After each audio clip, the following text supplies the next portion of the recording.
And it seems so lovely that you, as opposed to other, for example, if somebody had, for example, an emotional problem that was rooted in some experience in the past, you could actually tackle it indirectly through the Feldenkrais system without having to actually re-engage with all that stuff perhaps in the past. But naturally it might emerge. Yeah, to a degree, I would say.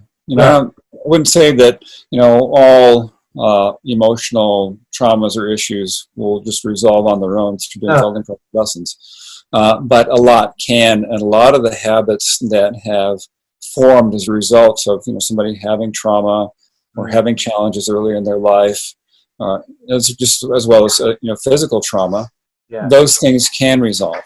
And it's also good to get some counseling along the way sometimes too, and just talk to somebody and have that emotional and psychological support.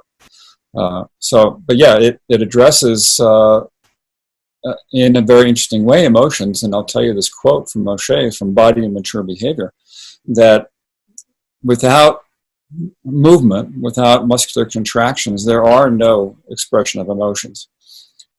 So the feelings we have, the expression of those feelings, are subtle and sometimes not so subtle, contractions of muscles that give us that feeling of anxiety, anger, happiness, joy. And they're very clear postures, very clear sets of movements that go along with those different emotional states. Yeah.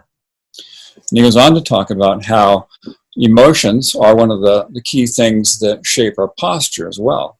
Because emotions are things that we experience through time, right? They go through a long period of time, through many different contexts. And so there are muscular contractions that go along with those, and those begin to shape our posture. So myself as a young man had a great deal of anxiety, and I had a posture that was very much rounded forward, and my neck was stuck out, and there was really nothing I could do about it. So I started doing Feldenkrais lessons, and then that started to change. And the patterns of anxiety started to change. And then I could actually start to learn to sense and work with that. Yeah. In today's world where we're bombarded by information, a lot of people are sitting at a desk 9 to 5 and longer. And by the end of the day, through not having any particular emotional problem, but they end up completely wired and stressed and their body tight. So I'm imagining that Feldenkrais would be a superb way of releasing that.